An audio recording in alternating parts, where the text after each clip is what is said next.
Okay, this is my Powermatic 701 hollow chisel mortiser, and it's a great machine, but the problem I've had with it over the years is cutting a straight line has been very difficult for me.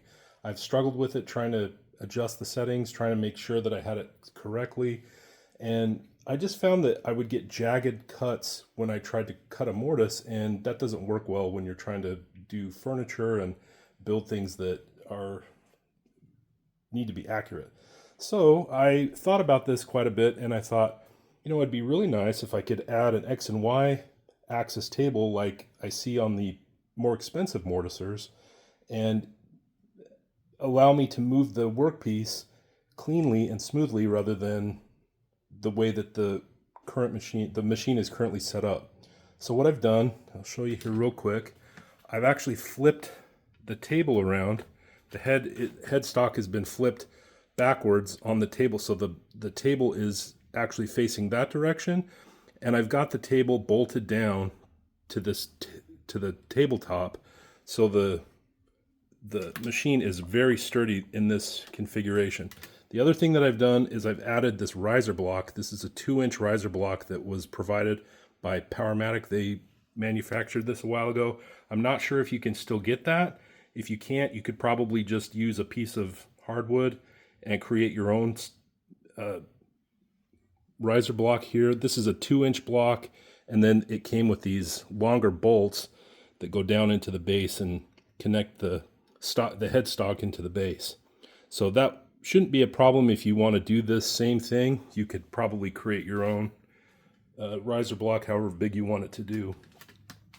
The cool thing is this is the cheapest table I could find on Amazon at the time that I bought this.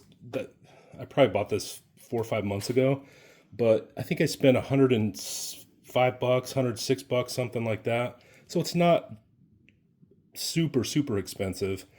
So the point is that all in, I'm only in just maybe $150 to make this change to this machine.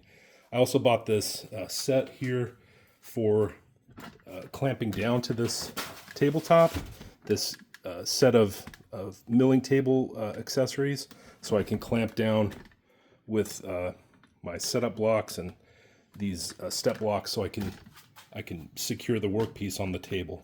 So I'm going to show you real quick how easy it is to use this with the X and Y axis. I've got a workpiece set up here with some layout lines, and I'm just going to cut this mortise really quick and show you how easy it is to slide it back and forth. And then I'll show you a test piece that I cut earlier and how well it fits together. So here we go.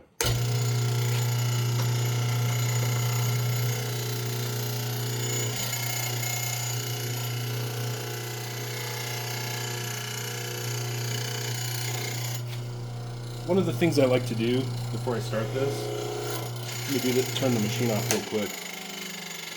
Pulling the chisel out of the wood is going to be very difficult. Having it held down like this on the table is going to help. There's a lot of weight in this milling table, but just to make it easier, I'm just going to put a little bit of wax on the sides of the chisel here, and that will help to pull the chisel out of the wood. When, especially with the first plunge, it's going to be very difficult to get the chisel out without that.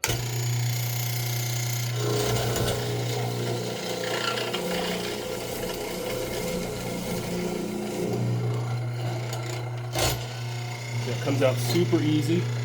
Then we can just move this table over, cut our next hole.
Okay, now that's pretty much cleaned out. It's a pretty straight line. I'm going to clear out some of these chips, and then we'll look inside there.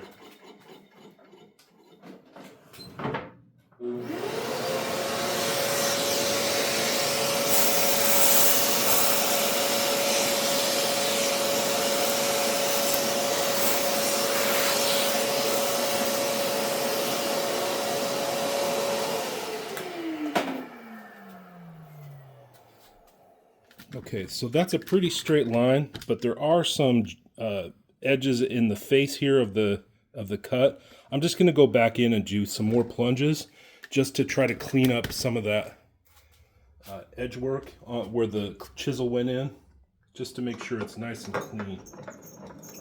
So I like to set the chisel up so the chips eject to the side instead of the front or the back. I like that better because it allows me to see where the work is.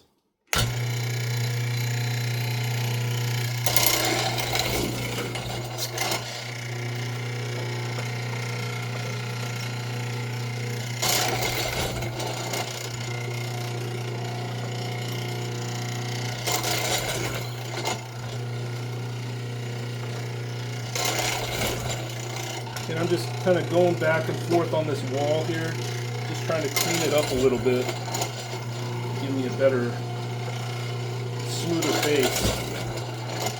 There's always going to be a little bit of rough spots on that wall. But once I'm done, I can loosen this up and get the workpiece out.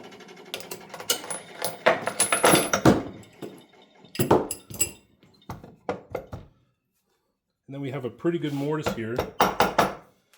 Nice and straight cut. As perfect as I can get, as you can get with this machine. This is a tenon that I cut earlier, but I think I cut it a little bit short. But let me show you here. This is one that I did before, and I've got a really good clean cut here. Here's my tenon. When I slide that in there, it's nice and tight the way I want it to be, and once I get it in there, it's not going to come out. So having this table, I really think it improves the cut quality. It gives you a smoother cut, a cleaner cut, and this is a really easy change to make to this machine. I was worried that by turning the base around that I was going to be putting too much force as I was pulling this down and it was going to throw it off. But I actually looked this up in the Powermatic manual for this machine, and Powermatic says you can do this if you want to cut, for instance, larger pieces that you can't fit on the base. You can turn this around and cut off the edge of your table, and this is a setup that they approve of. So this isn't going to change the performance. It's not going to hurt the machine. It's going to work just fine, and adding this accessory just makes it that much easier to use. So I thought that would be a good idea if you're interested. I can put the information for the products that I have here in the description of the video. And if you want to do this and you have any questions, feel free to contact me, and I'll show you exactly, answer any questions you might have. Thanks for watching.